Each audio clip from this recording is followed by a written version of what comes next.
to say that there were many people around me who were much more dedicated than I was and who did not stumble as much as I did and who had a much more direct path and understood the invitation a lot earlier than I did.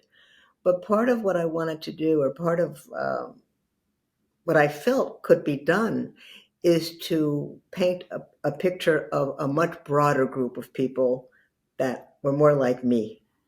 It was a very confusing time. And overall, when I look at it, I think back to that period, yes, there were individuals who went straight on a straight and narrow path. Most of us coming out of the 60s and the 70s, between drugs and rock and roll and the Vietnam War and the protests, we were not that clear about what we were doing. There was tremendous confusion, and values that we held dear, maybe in one day, in terms of, let's say, protesting the war, were completely turned upside down the next by our Buddhist teachers that were coming in. So nothing was too nothing seemed that clear to me. And yet, one of the things that did inspire me to write the book was when I look around now at Buddhism in the West, and specifically in America, I'm dumbfounded at what we accomplished in our own stumbling, bumbling way. It's amazing. It's completely amazing. I think this is it. This is part of the reason why I loved your book so much, is that I feel like this story needs to be told. The history of the migration of Buddhism from East to West in the middle to late 20th century is, in my view, incredibly consequential. It's consequential spiritually. It's consequential culturally. Mm-hmm. To think that it began relatively recently. I mean, the 1960s, 1950s are not all that long ago. The time of Kerouac and the Beats and the Vietnam War and D.T. Suzuki and all these kind of early teachers and people who kind of carried the Dharma westward, not that long ago. And nowadays, I feel like Buddhist culture is very mainstream in many ways. Yoga studios on every corner. Not that that's exactly Buddhist, but you know what I'm saying. Like, this evolution has happened pretty rapidly. And I can imagine how, for somebody like you, it would feel kind of miraculous and, like you say, a little dumbfounding, mm-hmm. considering how much stumbling there was and maybe how little intentionality. Like, I don't think that you felt, as you were going along the path, like, I'm part of a vanguard and we're going to, 40, 50 years from now, everything's going to be different in many ways, or this stuff is going to be commonplace. That was not on your radar. Yes and no, because we were so idealistic. Don't forget, my generation thought we could stop war. How naive was that? But it's a beautiful ideal. So we were pretty naive and we were pretty idealistic. And I think I do in certain parts of the book indicate a kind of aspiration that maybe Buddhism could help America be America. Right. So we were very idealistic, and I would say, in retrospect, somewhat unrealistic about what we could do for ourselves, for the country. I think we were unrealistic about samsara. At one point, and it's rather towards the end of the book, I talk about one of my teachers, Chinli Norbu Rinpoche, always saying that there is no perfect in samsara. There's no. And may I interrupt, actually, just for people listening who might not be familiar with Buddhist vernacular? Samsara is the world of confusion. There we go. It's the ordinary world that we take to be normal. It's our normal, conventional lives before it's examined. And then when we start to examine it, we begin to understand something about its repetitive, unfulfilling, unsatisfying nature. However hooked we get into repeating the same loops that we're in. And so he would always say, in this samsara, in this world we're living in, nothing is perfect. But that turned out to be a very hard lesson, because we actually were naive enough to think that would create a kind of perfection. And also part of that was the ways in which we were American. Despite the Vietnam War, which we were mostly, my generation of Buddhists at that time were very much against that war. But even with the war, we still believed in the kind of idealism that we were spoon-fed growing up after the Second World War. Yeah, I mean, it was a very unique moment in history. Your generation lived through very unique times, transformative times in this country, big cultural shifts. And for you, in terms of your Buddhist journey, this Pulitzer Prize winning photo of Thich Nhat Hanh, the Vietnamese Buddhist monk who self-immolated in the years, I guess, leading up to or in the Vietnam War. I'm trying to place it exactly in time, what year it was. 1963. 1963. Okay. So that photo, that image, I mean, it won the Pulitzer Prize. It was beamed around the world in whatever way things were beamed in 1963. And it made a big impact on a lot of people, but it definitely struck you. Can you talk about that photo, where you were in your life when you saw it, and how it impacted you? You know, it's such an interesting question right now because I don't know about Los Angeles. I assume you know, everybody in New York City knows that there was this recent self-immolation in Of course, yeah. the courthouse because there were thousands of journalists there because of the Trump trial. And I think someone told me, I didn't see this myself, but I heard that even on one of the newscasts, they showed that photograph of Thich Nhat Hanh and basically said, you know, it's not exactly the same, but we're not totally unfamiliar with self-immolation.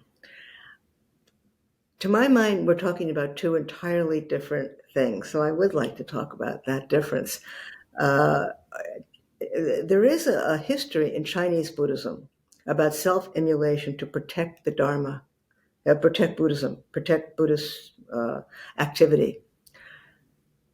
At that time, even people my own age who saw the photograph when they were 20, as I was, they still confused the photograph, Thich Nhat Hanh, with protesting the American presence in Vietnam. He wasn't.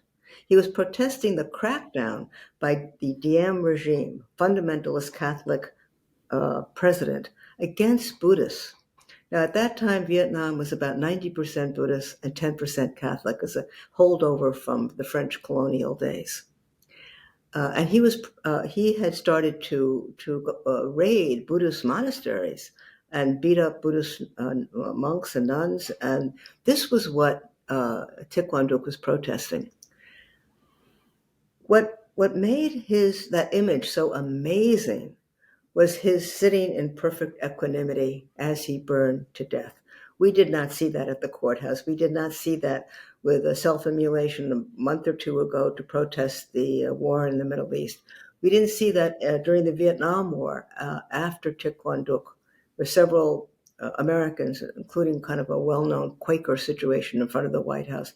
What we saw, and we don't see it with the photographs coming out of Tibet today, we don't see that equanimity. So that was what was so startling, this juxtaposition of these flames, which we could only project, were causing tremendous pain. That was our projection, and sitting with that. If that has happened before, I don't know. I've never seen another photograph. I don't know of any other incident like that. And so it was a question of where was this guy's mind? What was he doing with his mind? What he wasn't flinching. How could that happen? How could that work? What could that possibly be about?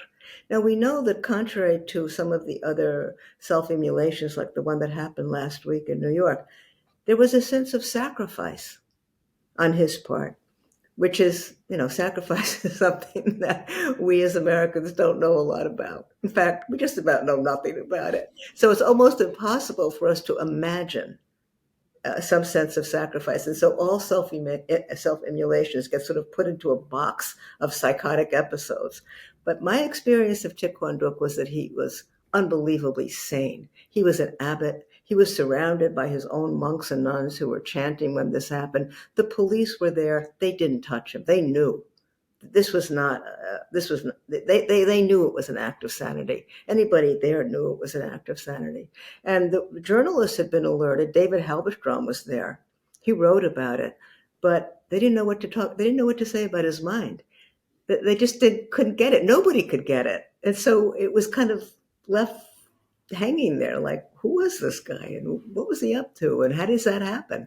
Yeah, I mean, it's incredible, and it is important to underline that it was not a it was a self-destructive act on some level, but it was also selfless. Mm-hmm. It was not a suicide in the traditional sense.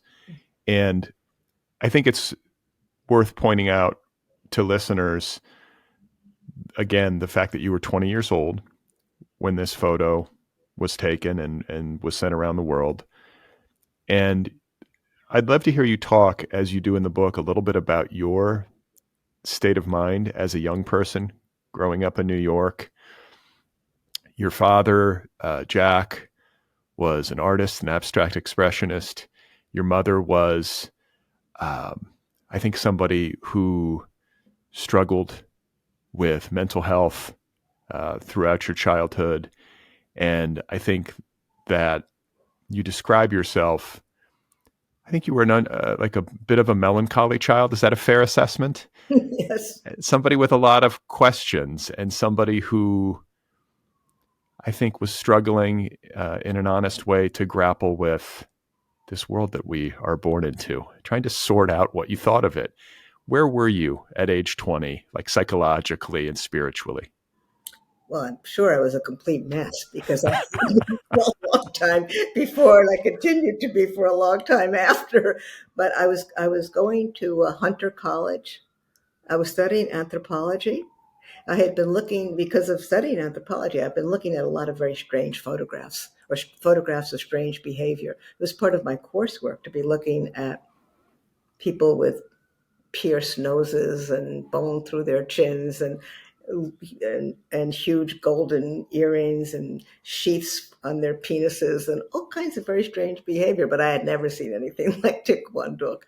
And one of the things I talk about in the book is that my father was a painter, and I grew up in the New York art world. And I grew up in a society that kind of venerated artists as the high priest. That's how I talk about it in the book.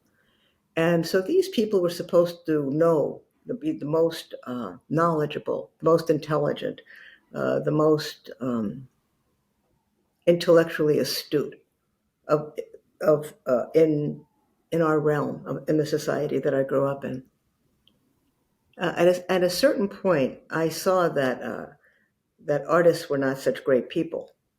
They were very ordinary human beings. They might have been making great art, but that didn't make them great people. And they might have been making good art, and that didn't make them good people. So that was a very kind of an astonishing recognition for me at a certain point when I was a teenager, to come to that conclusion, or to see that.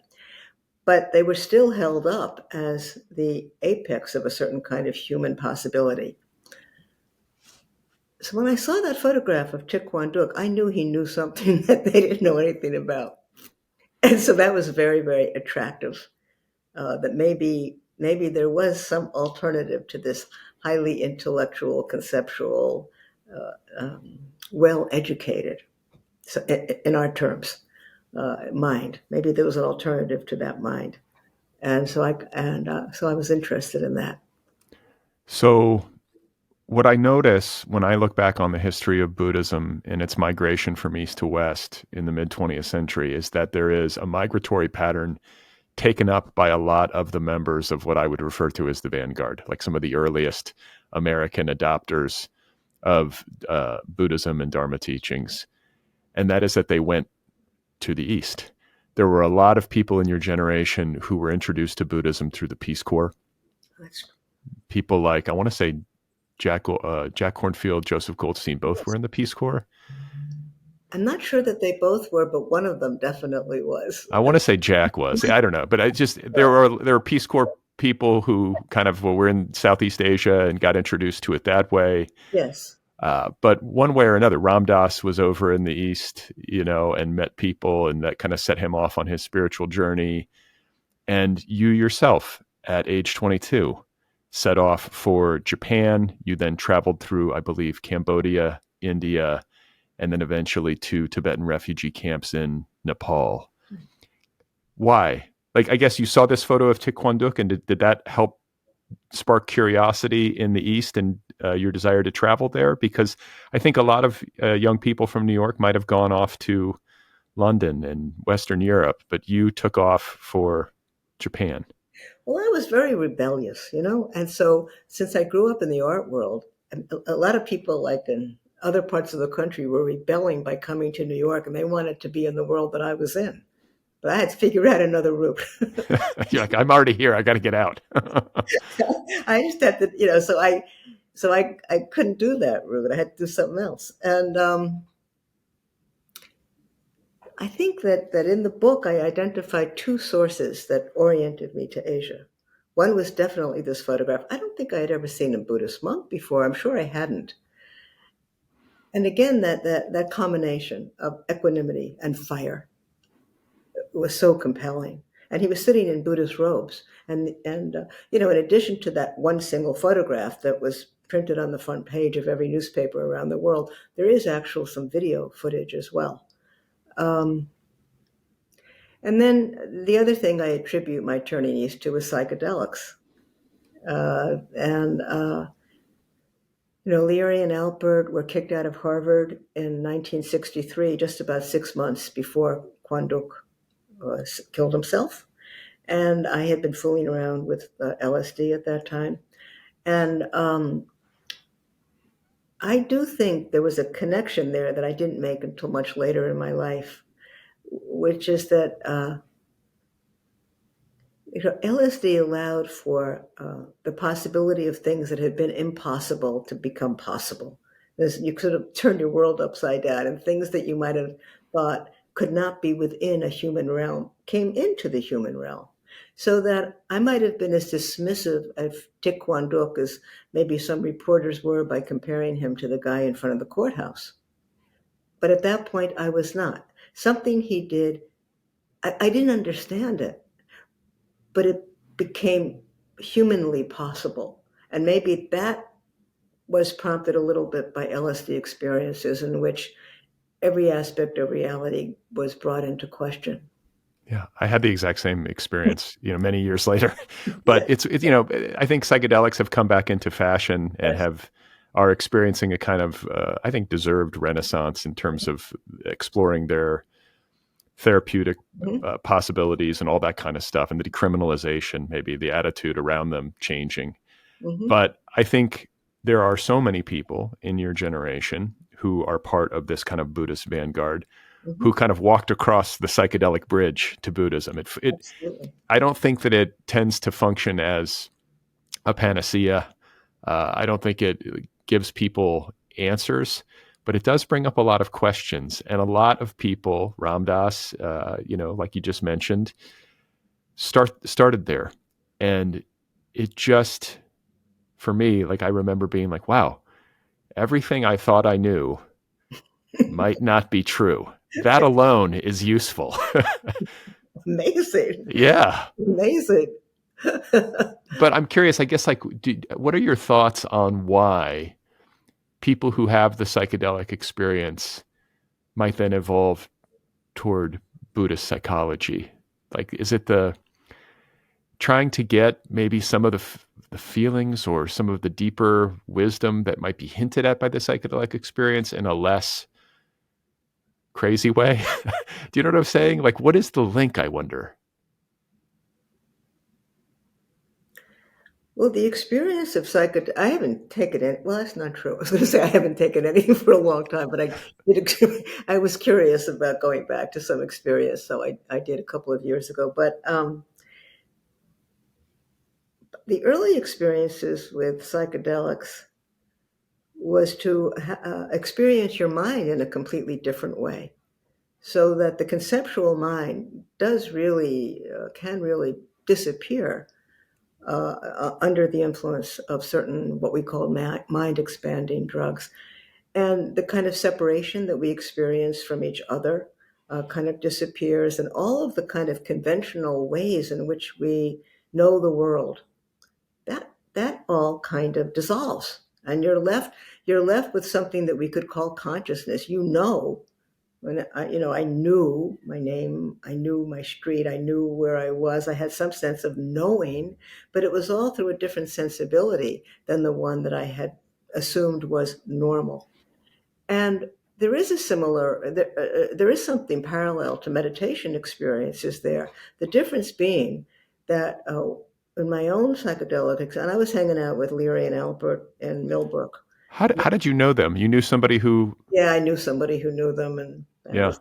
But I don't remember, and I was young, but I don't remember any sense of explaining to me the value of this. It was like very trippy. Oh, this is a mystical experience. Well, why was it mystical? I didn't know why it was mystical. I didn't know how to use it. I didn't know what benefit it had. Oh, I have no mind. I have no self. My sense of self is completely radically changed, but I didn't know what benefit that had. So I needed Buddhism to explain to me why that could be of benefit, why that actually could be a helpful step in your own life, how it could actually liberate you from the kind of self-created suffering that you bring upon yourself. I didn't get that from day tripping. Today. Yeah. So you have these psychedelic experiences. They give you something that I think is undefined for you at that time in your life. Mhm. And then you set off for Japan on your own, right? Like, were you? I traveled with an acquaintance who I was put in touch with because I wanted to go to Japan, and someone told me about this woman who was going to Japan. We had mutual friends. She was in LA, and her family came from Japan, had come from Japan. She herself was born in the United States and had never been to Japan, but through her family, her uncle had agreed to host us when we arrived. And so that was how I got there. And then I had one friend in Japan, Japanese, and I had contacted him, and I met him in Tokyo. And then he came with another friend, an American, and we went back to Kyoto together. And that's how by then I was on my own. And you were in Japan exposed to Japanese Zen Yes. and Buddhism in Japan to a degree. In my fashion, in the fashion of being a kind of a tourist. I did begin to read D.T. Suzuki a little bit, but it was so incomprehensible to me. It was so dense. Uh, and I tried to sit in full lotus, and I was experimenting with all these different kinds of, to me, like symbols of Zen, but I didn't really have any idea what I was doing.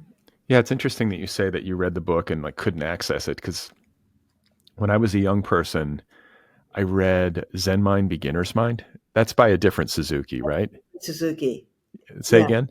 that's a different Suzuki. Right. So, but anyway, I remember reading that book at like age 20, 21, and finding it hard to fully wrap my mind around, finding it hard to access. But then many years later, reading it again, and it hit home. It's Yeah. interesting how books can do that.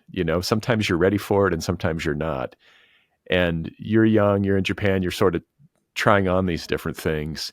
And there's a formality to Japanese Buddhism that differs from the Tibetan Buddhism that you were later exposed to in your travels. Can you talk about, I think the Tibetan Buddhism that you were introduced to when you were in Nepal was a better fit for you at that time? Is that accurate? You know, that is a accurate way to see it, but there were other things also, which is in Japan. I was in a city. I lived in Kyoto, and when I traveled through Southeast Asia, I was basically in cities, and I was looking at cultural art, architecture, art, going to museums, visiting monasteries. It turned out I made a terrible tourist, but I had to I had to be there to figure that out. But I was in cities looking at urban uh, urban life, uh, and um, when I got to Nepal, especially when I was volunteered for this Tibetan refugee camp in the West, it was very rural. So there was nothing in between me and the people I was confronting. I think that's a big difference because in Japan, it was very hard to have access to Japanese people, to know Japanese people, or to make Japanese friends. And that was certainly true when I was traveling. And then, and also because there was a kind of, quote, gaijin community, Western community, that I fell into in Kyoto. That wasn't quite true in Nepal. It certainly wasn't true in the camp. So I only had that interaction with people. And so, and the Tibetans themselves were very, very compelling for me for whatever reason. I'm not sure. They were a better fit in that it was a much, they were as a whole, I would say, much more relaxed in their style, in their demeanor, in their cultural ways. The Japanese were pretty intimidating for an American like myself. They always seemed, I always felt completely too imprecise, too Yeah. American, too goofy, too sloppy. Right. Right.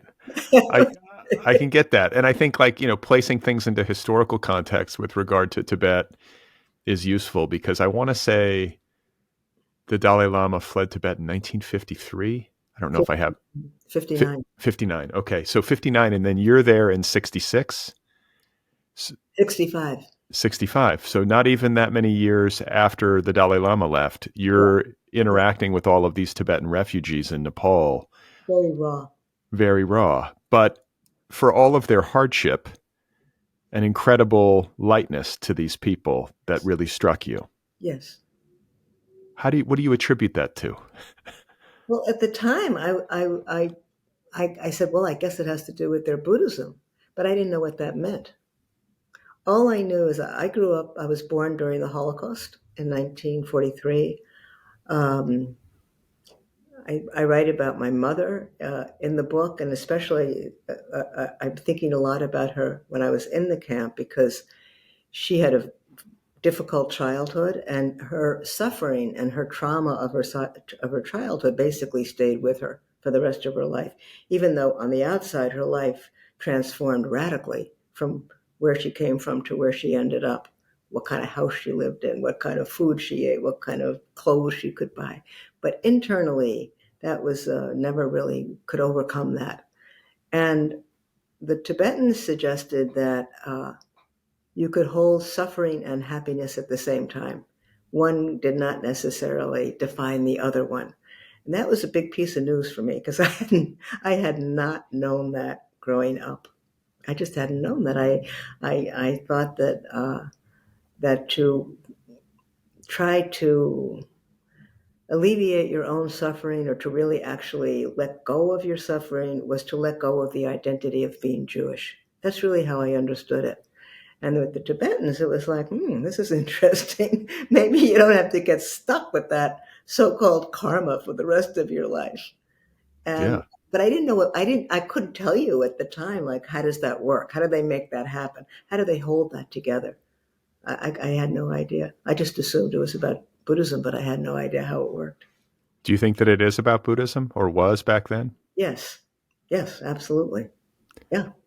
And I want to also tie into this, since this is a literary show, as you're making these travels, as you are being introduced to Buddhism and sort of feeling your way toward it, there was a literary culture that played some role, and that's the Kerouac and the Beats. Like, this stuff was influential for you, like Dharma Bombs and On the Road, and these kinds of books, Allen Ginsberg's poetry. This stuff was in the ether at that time, and it was instructive for you. Yes, I think it did help me orient myself towards the East. In high school, I think I say in Lotus Girl that when I was in high school, I got caught in the school assembly reading Dharma Bums. But I also say that at the time, I don't remember that being an introduction to Buddhism. What I was taken with was their rebel spirit, and yeah, I envied guys who could be on the road. I mean, I was a girl. Couldn't get on the road in those days. It was out of the question.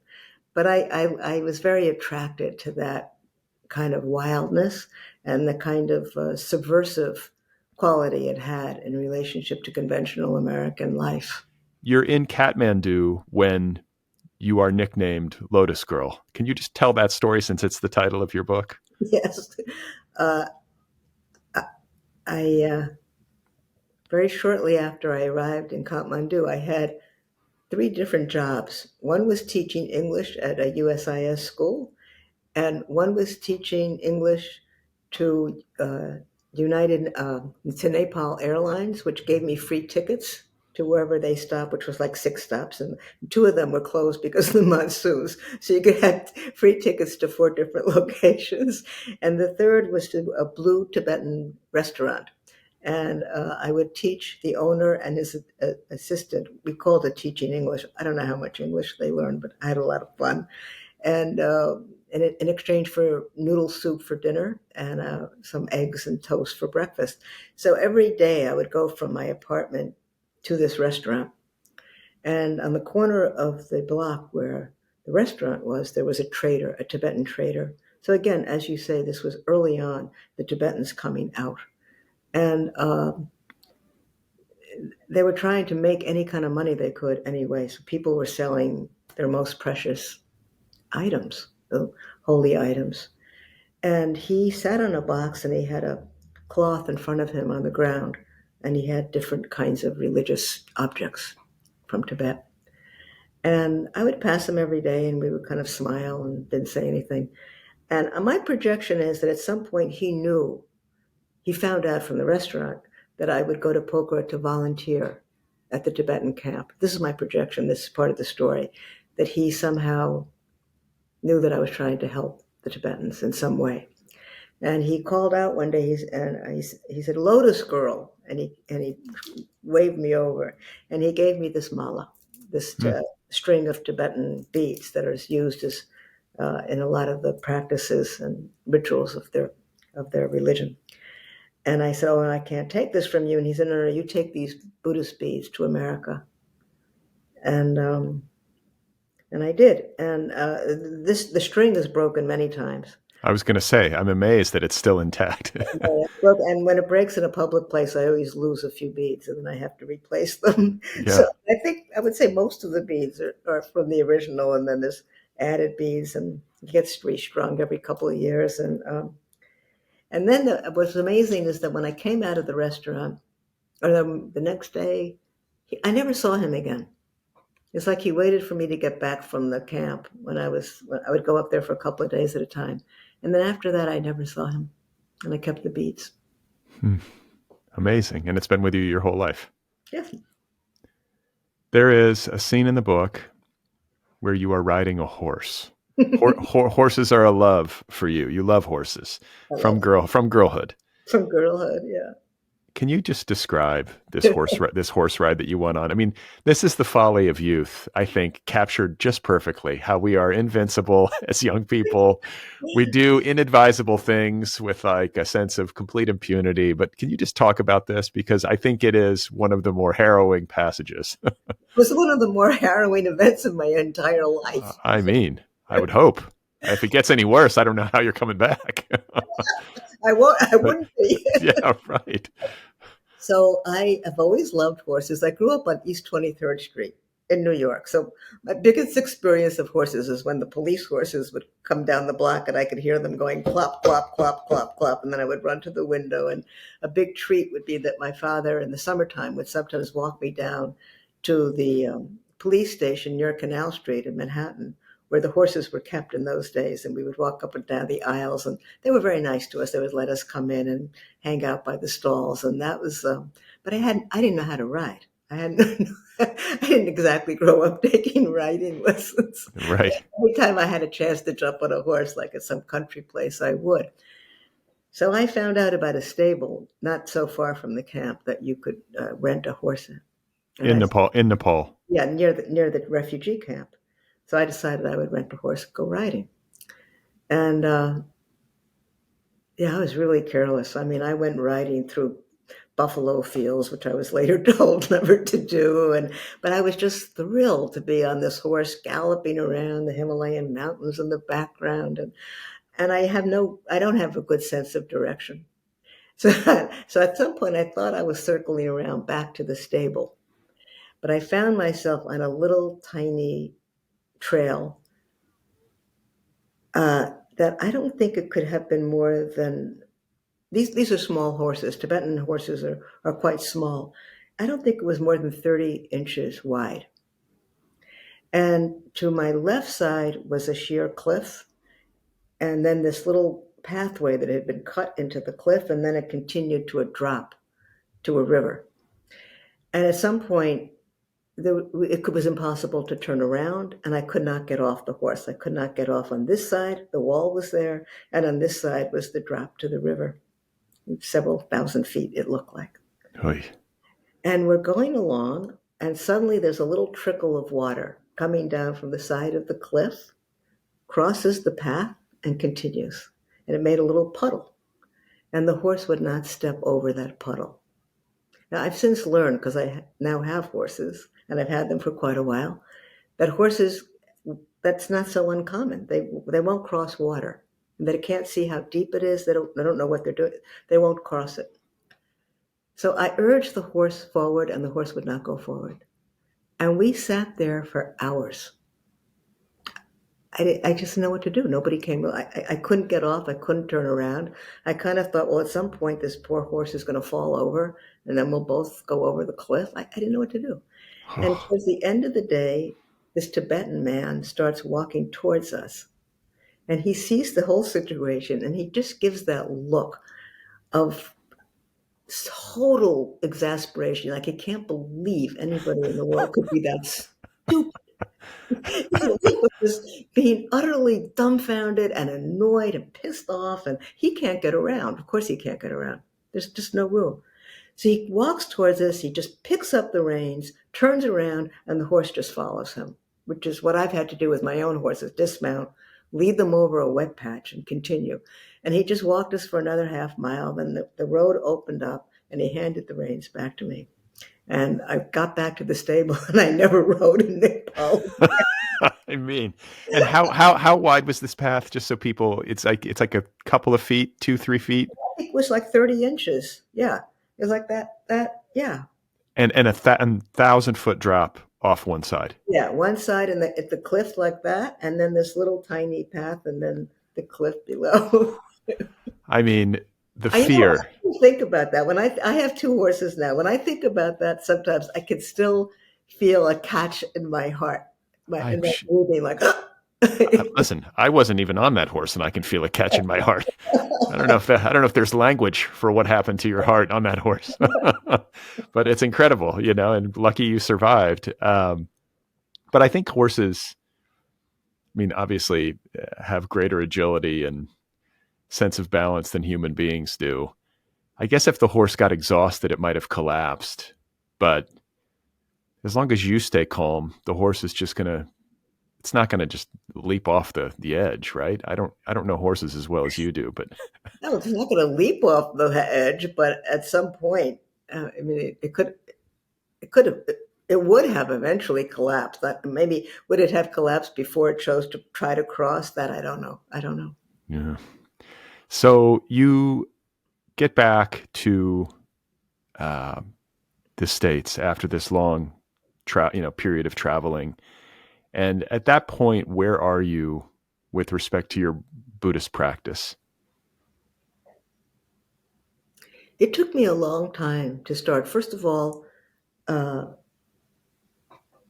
when I was in Nepal, and there were a lot of at some point the place became inundated with new types of hippie people and lots of Westerners wearing Buddhist robes and going to monasteries and chanting. But it was very theatrical and didn't feel very genuine to me. And so I didn't come away from Nepal with any clear understanding that this path could be for Westerners. None of what was going on with the Western community in Nepal convinced me that this was a genuine possibility for us.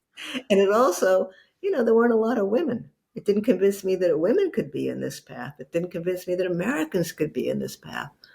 And there were no books to read at that time. There's just about nothing.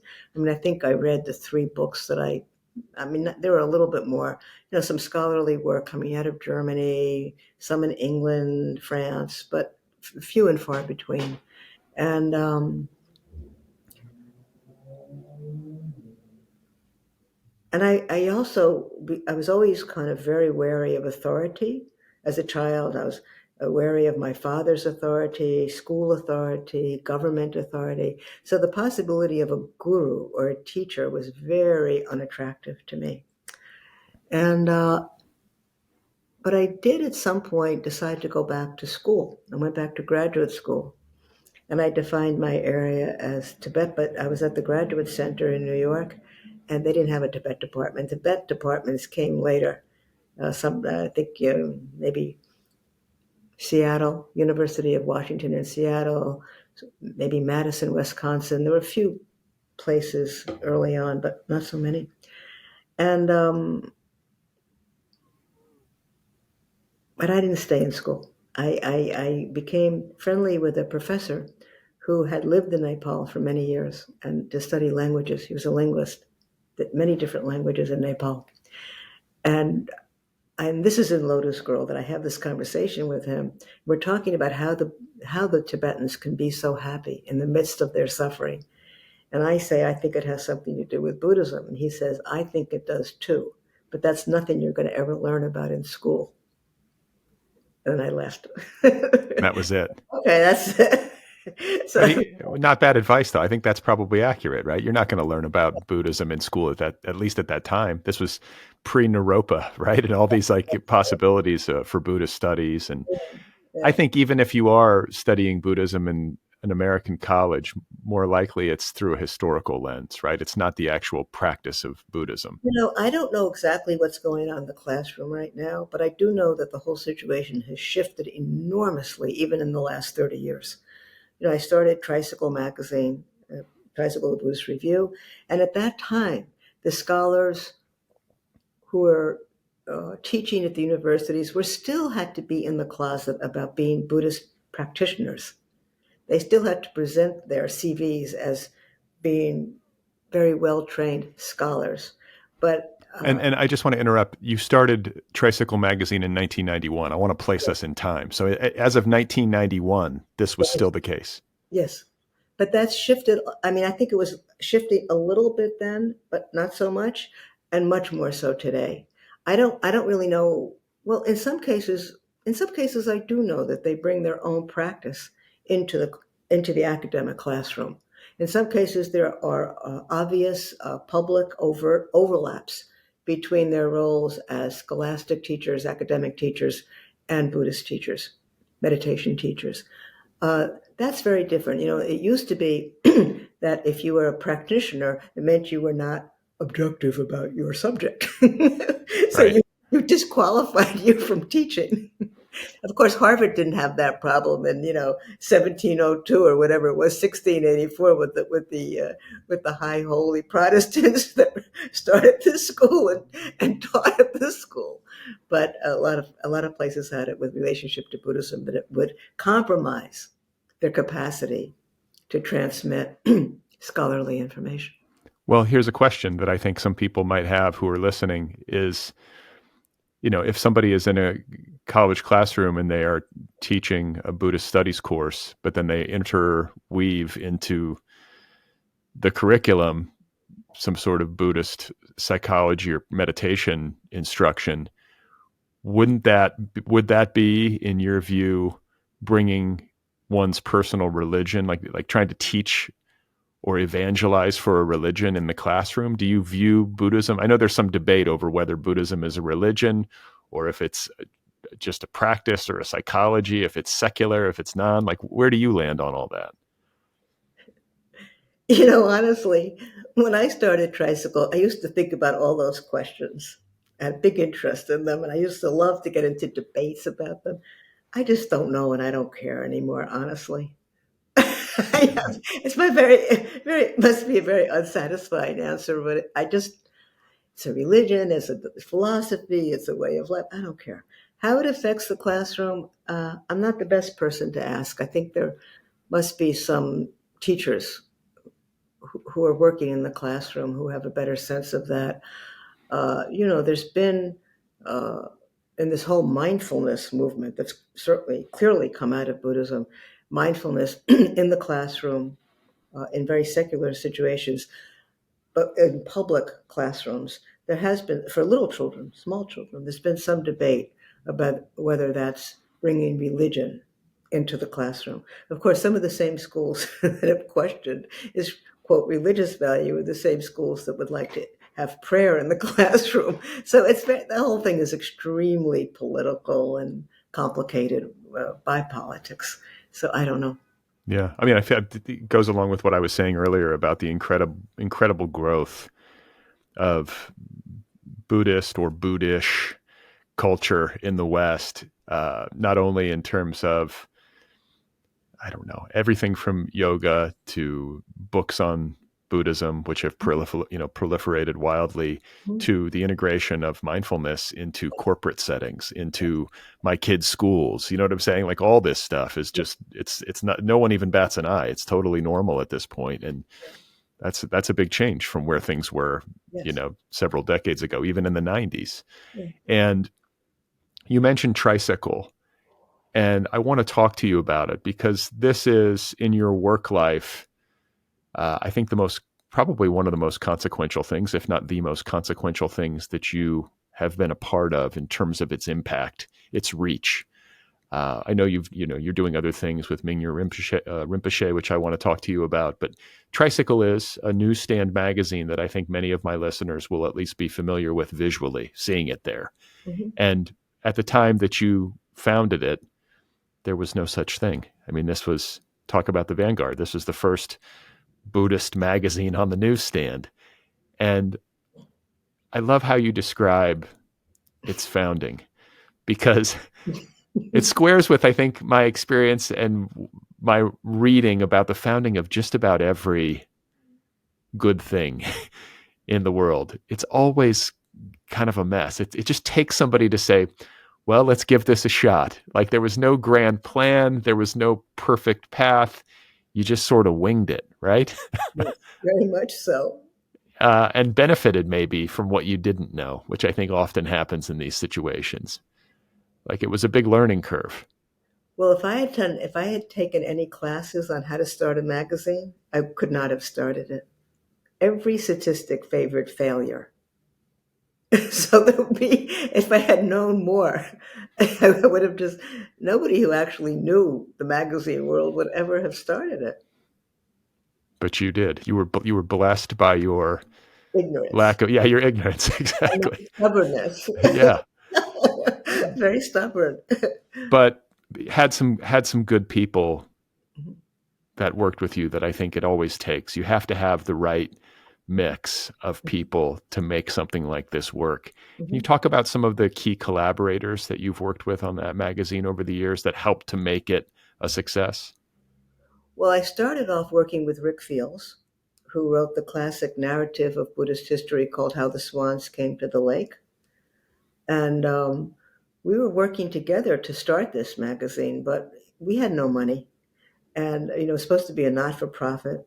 And Rick was living in Boulder at the time. He was a student of Trungpa Rinpoche's. And at some point, he had to sort of very sheepishly had to confess to me that he was interviewing for, quote, a real job. That was not Tricycle. That was not going to be a not-for-profit Buddhist quarterly. And I was devastated. I was just absolutely devastated. But we had worked together long enough, like a year or two, for me to get some grounding in what we were doing. And then he stayed critically important to my life in the magazine because he was so helpful and so supportive of what I was doing. And then we also hired, I was given the money, donated the money to hire a professional magazine person. That was Lorraine Kisley. And without her, never could have started this. So those were people that were around. Okay, I want to ask you about Lorraine because this is a key. This is for people who are listening who might harbor some dream of starting their own magazine. She was like what's called a magazine consultant. Is Yes. that I didn't even know such a person existed, but she knew the business at the time very Yes. well and was able to sort of make sure you guys were hitting your marks in a professional sense. Yes, absolutely. So for people listening, hire a magazine consulting. That seemed, when I read that, I was like, oh, I wouldn't have known how to do that. That's a good person to have in your in your Yes, corner, right? we were lucky. We were very lucky. And there was a lot of criticism and pushback. I would love to hear you speak, as you do in the book, about being a woman helming the first Buddhist magazine in the West, in the United States, at a time when I think the academy, like, the academic realm in America, when it came to Buddhism, was overwhelmingly male. There was some pushback. Yes. Talk about navigating that and talk about why there was pushback. Well, for one thing, the Buddhist community at that time reflected and echoed everything that was in the society. So if you have a male patriarchal, misogynistic society out there, that's what you have here. So it wasn't any different. So however way women had to navigate in the culture at large was pretty much the same. It wasn't really very different. And, I was very lucky in that there were certain men in my court who were very, very protective of me and very, very supportive of my efforts. And I think a lot of the men that I was dealing with, like a lot of men of my generation, honestly, they had no idea of the extent of their own attachment to their roles and their patriarchy. I mean, Buddhism is a very patriarchal tradition, as everything else. I mean, it wasn't going to be. It's not the exception. There's the ways, the cultural container for it is like a lot of other things, and so like a lot of men of my generation, especially so-called educated or sensitive, educated men, can really become so deaf and dumb to their own misogyny, their own patriarchy. It's so much part of the air that they breathe that they don't know. They just don't know. It's a blind spot. It's a blind spot. So there was a lot of negotiation around that. And as I said, the counter was that I had close friends who were very supportive, men and women. So that was very helpful. I couldn't have gotten through it without them. And the magazine exists to this day. It exists to this day thanks to the leadership of James Shaheen, who took my place, and we worked together for a couple of years, several years, and he's still running it. And at the time that he was there, I was a tough boss, I have to say, and there were very few people who came through that I completely trusted and that I could really download to. And James was one of them. And so that was an enormous help at the time that we worked together. And it's been wonderful for me that we've stayed such close friends. And I'm still on the board of Tricycle. It's a not-for-profit, but a lot of my contact with Tricycle is through James. It's through James. Yeah. I listen to the Tricycle podcast sometimes, and he's like the host. Yeah. He's got like there's a very sweet energy coming off of James Shaheen. There is. I want to talk to you about a couple of more things. I can't leave the conversation without noting that there is something Zelig-like about you in the world of American Buddhism. You seem to have crossed paths with so many people. I think being the founder of Tricycle would put you in contact with lots of folks. But like you said earlier, you knew somebody who knew Leary and Alpert, and you were out at Millbrook dropping acid, maybe. Not everybody had that experience, and I think that your father's work as a painter and your proximity to the New York art world made you more likely to run into certain folks. But when it comes to Buddhism in the West, people like Pema Chodron, a pal of yours, Robert Thurman, I think the first Western American to become a Tibetan Buddhist monk, and a preeminent Buddhist scholar to this day, and a New Yorker, and a pal of yours out in Nova Scotia. It must occur to you that you have quite an unusual amount of intersections with a lot of key figures in this world.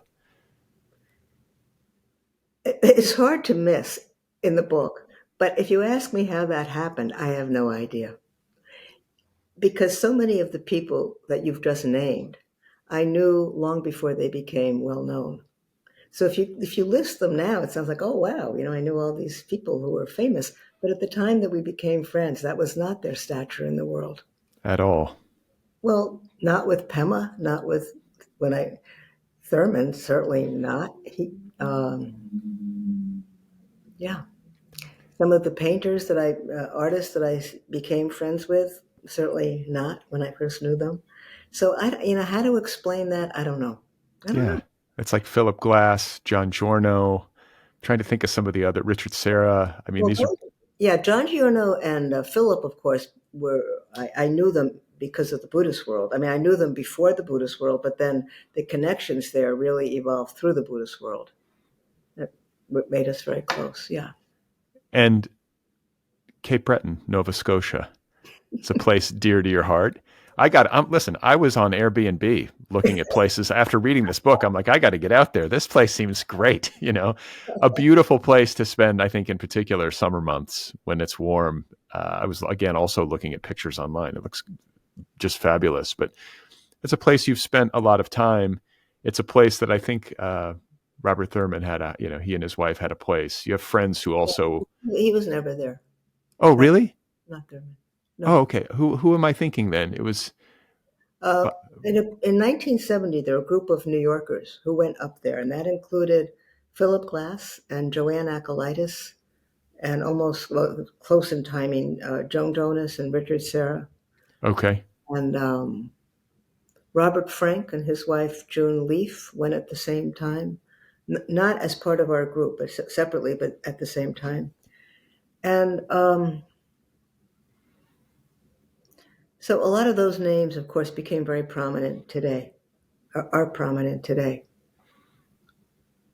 And my own relationship with many of those people, well, Philip Glass was different because of his engagement with Buddhism. We knew each other before Cape Breton. We knew each other originally in the mid-'60s through Buddhist connections. But many of those friendships were sustained through causes and conditions, through circumstances. I was married to a draft resistor. That's why we were there. None of the other people were there for that reason. They were there originally. Philip and Rudy Wurlitzer went up together. They were looking for inexpensive land. It was the only land on the East Coast if you wanted to be on the water. You could drive up from New York through Massachusetts, Maine. It's the only place you could afford to buy a piece of land. But they were not, they were a little bit older, so their draft issues were behind them. And but that's how I was married at the time. My husband and I we were in Canada. We were living in Montreal. We arrived in Montreal and then were invited because some of these people had been friends in New York.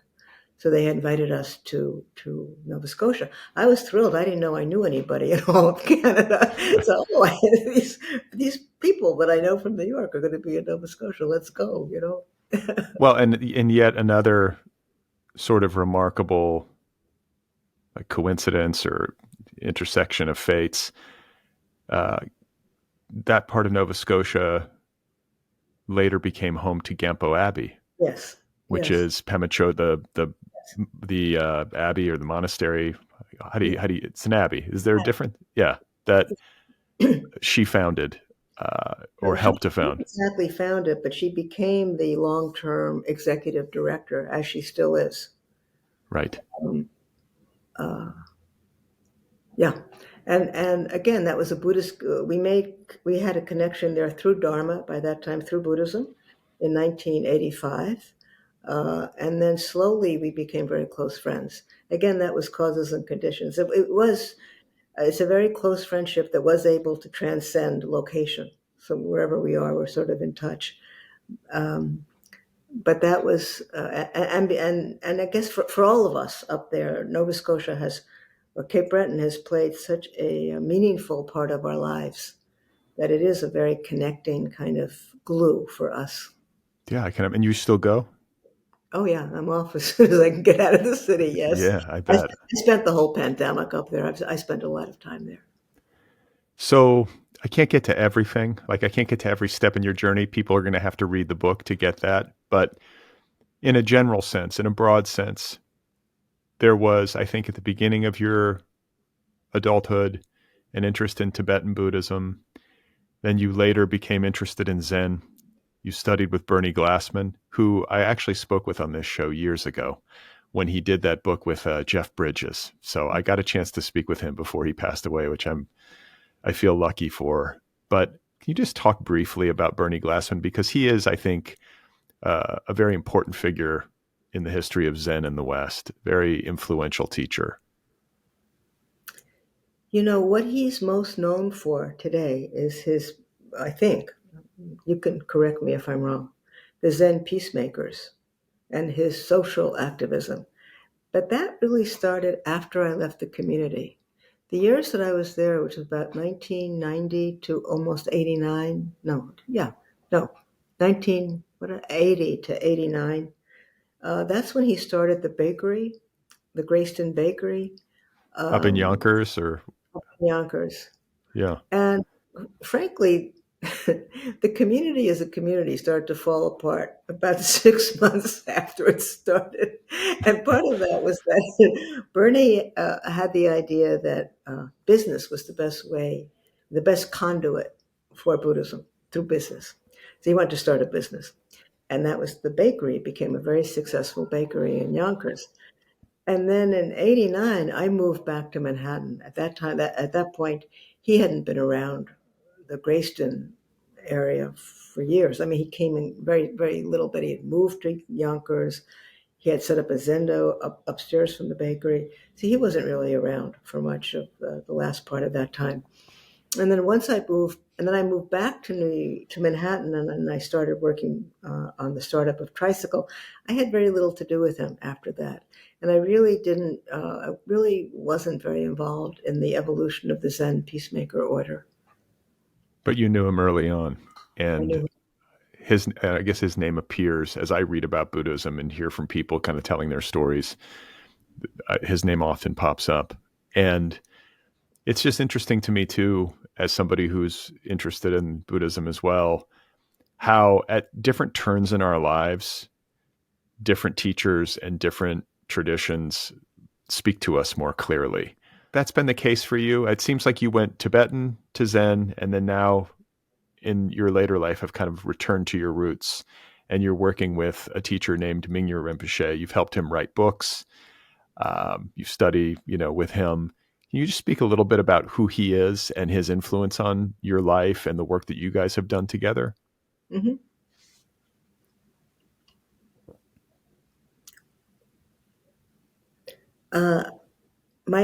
When I was living at the Zen community of New York, I began studying more and more with my Maizumi Roshi. So then I think he died in now I don't remember, 97? I'm not sure. So that's what sort of brought an end to my Zen practice at that point. It wasn't just that I was sort of studying Zen and then looking around. I just wanted to clarify that. And then for several years, I didn't have any teacher. And it took me a couple of years to realize that I wasn't doing too well without one. Like, this isn't working out too well.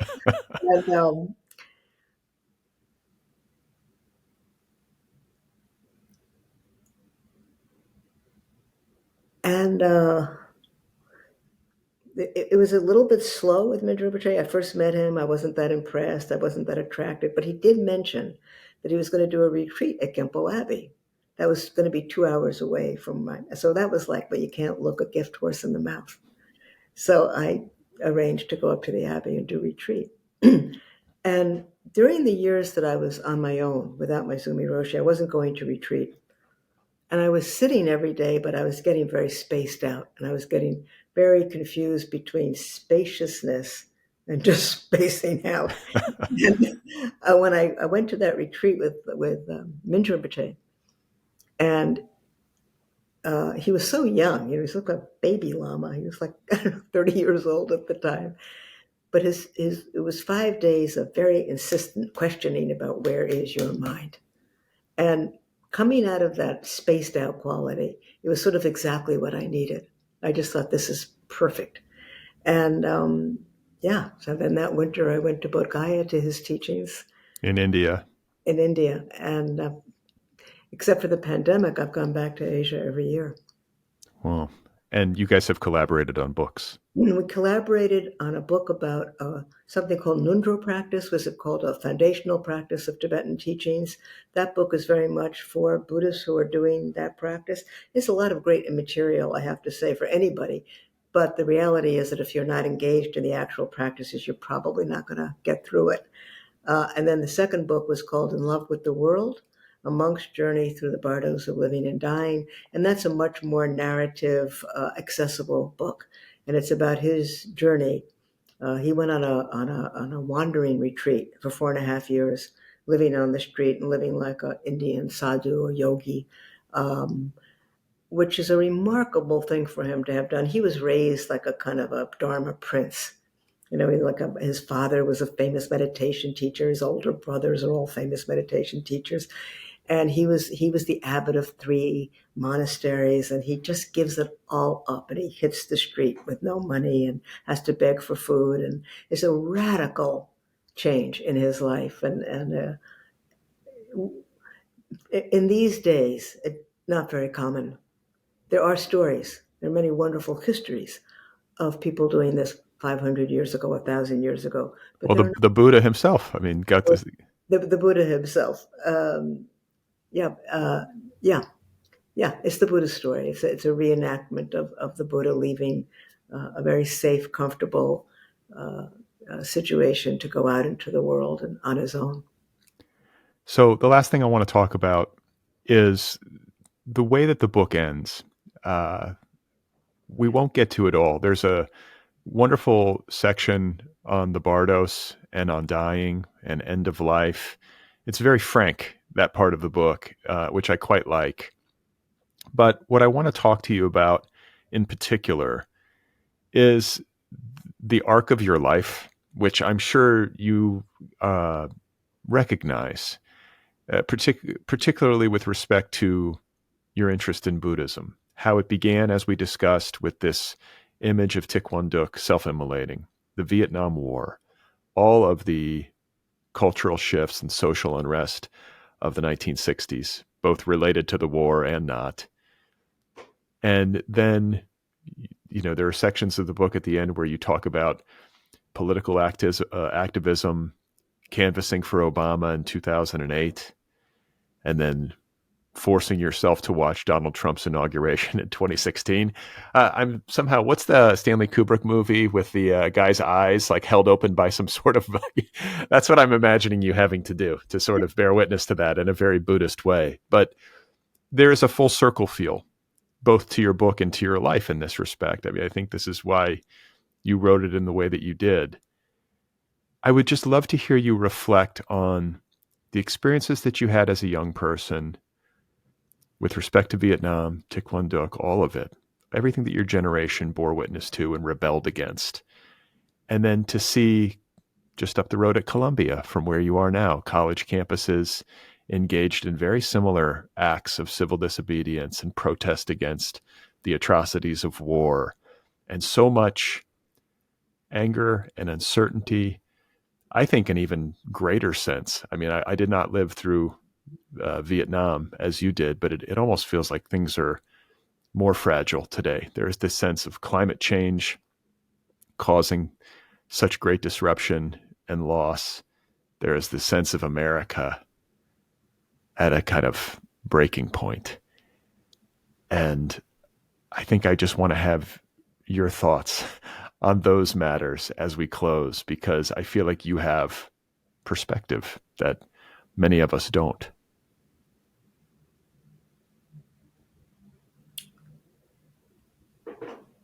I think a lot about what's going on with the young people who are protesting in terms of the way I protested. Very similar. There's a lot of moral outrage, a lot of anger, and the possibility of engaging in some kind of social activism without anger never even occurred to us. We didn't get it. We didn't know. And I feel that today. I feel the moral outrage. People think that moral outrage, and was true for me too, 50 years ago or whatever, that moral outrage defined us as being compassionate, kind, concerned, politically astute. The outrage expressed these wonderful qualities about us. And suddenly, all these Buddhist teachers were showing up saying, boy, you guys don't get it. They're saying, you have to take responsibility for your own minds. And if you're angry, you got to deal with that. And they basically, I think I make this comparison in the book. It's sort of like their message was like the airline stewardesses on the plane saying, if the plane starts going down, put your own gas, what is it called? Oxygen. Oxygen masks on before you help somebody else. And they were saying you have to disarm your own anger in order to be effective in the world. That's a message that young people today could really use, and they really don't get it. They really push back. And they keep pushing back by blaming the other, which blame, as far as I'm concerned, we all get it. We know why blame is so attractive and how it makes you feel so self-righteous and so great, but it doesn't really help the situation at all. And I'm not sure that the world is more fragile. I think our illusions are more fragile. That might be a very good thing. There might be a real positive opening in the possibility that we understand better about uncertainty. I'm not sure things are any more uncertain now than they ever were in the entire world. If you look back at any year in the history that we know of, there was always a war somewhere. There was always terrible brutality. There was always, racial discrimination, gender discrimination. I don't know that things are so much more fragile, but we know that they are. The illusion has been busted, and something good might come out of that. And what I think a lot about with Thich Nhat Hanh is that now I don't think Buddhist practice in any way should be interpreted as being about learning how to sit in the middle of your body burning up. But we are sitting in the world, in the middle of a world on fire. It does feel like that. And I think it would be extremely helpful if we could learn that however bad things are out there, that we can learn to accommodate it in a way that we can continue to live, as the Tibetans did. We were talking about this earlier, with a certain amount of despair and joy. That the fear that we feel does not necessarily have to eradicate a sense of joyful living. I even experience people who are embarrassed to say that their life is going pretty well. How are you doing? Well, actually, I'm not doing so bad. It's hard to talk about because I know that everything around me is falling apart. So there's a sense of embarrassment that you're not allowed. If you talk about something good in your life, it means you don't get it. You're not sensitive to what's happening. So I think there's a lot to learn in all of that, but I don't see the young people necessarily available for any of that learning. I wish they were, but I don't see it. And sadly enough, I'm not even hearing that young Buddhists are that available to it. There's a lot of anger. And I think there's a passage in the book, and forgive me if I'm misremembering, but I believe it was Chogyam Trungpa who lived and taught in Boulder for many years. He was kind of what known as like the crazy wisdom, I think is what he had. A pretty wild life, right? But a very powerful teacher. Pema Chodron was one of his principal students. And he, I believe in the book, is talking to young people who are angry about the Vietnam War and makes a lot of the points that you just made about needing to work with our own minds and our own anger first and foremost if we want to be able to help to effectuate a more peaceful world. Like, how are you going to help to create a more peaceful world if you yourself are seething with rage? Mm-hmm. And he had to flee Tibet. This is a guy who's a refugee, essentially, living in the United States and teaching Buddhism in the West.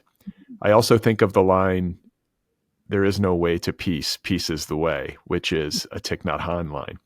Thich Nhat Hanh, is it Thich Nhat Hanh? I think it's Gandhi. Okay, I'm sorry, but I feel like I don't know, they were used in the same way, but Thich Nhat Hanh was the teacher for us in the mid-70s who came out of Vietnam, like Thich Quang Duc, and who was yeah, he was preaching that there is peace is every step. That's right. That's right. Yeah. Same And sentiment. it's the same idea and it doesn't mean that if you're all peaceful that the war is going to come to an end. Well, if everybody was, yes, the wars might stop. But it does mean that to live with anger is to contribute anger to the world, and to live with peace, and to try to create some kind of equanimity in your own body and in your own sphere around you, whether it's your pet, whether you're or walking down the street or buying a quart of milk in the grocery store. That every step has its effect. And so that effect can have something to do with peace, something to do with anger, something to do with despair, something to do with joy. Well, I think that, like from a Buddhist perspective, when it comes to feeling anger, like there's anger and then there's maybe righteous anger. Like I think there is such a thing as feeling a righteous anger when there's a great injustice in the world. But I feel like if anger is the guiding emotion, things get problematic pretty quickly. And there is, I'm sorry, there's definitely, I want to make that point. Anger is definitely appropriate, but it's what you do with it. If you just get stuck in the anger, it's going to eat you alive. It's not going to help you or the other. But so the anger itself can be a very powerful alarm bell. Well, something's really wrong here. But then the question is, what do you do with it? that's a good question. That you don't always put it aside. Excuse me? I said that's a good question. What do you do with it? What do you do? I think that's what we're faced with now. So many of us are so angry, and there is that alarm bell going off. And it's a question of, okay, so I have this anger. Now what? And how do I maybe hold that anger or recognize it, but also not make things worse by acting and speaking in ways that are harmful and that bring expression to anger in destructive ways? Yeah.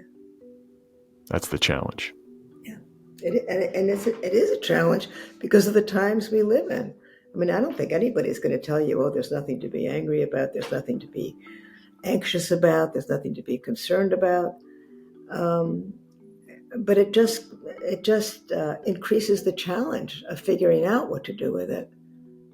You know, in my own generation, we were so active politically and socially in the 70s, a lot of us kind of went to sleep for a long time. And maybe that wasn't the best thing for the country either. People just got worn out or just got lazy. Yeah. Well, I loved reading your book and I loved talking with you. It's so fascinating, and I'm very grateful for the time. Congratulations on Lotus Girl, and I wish you well. Thank you so much. Thank you.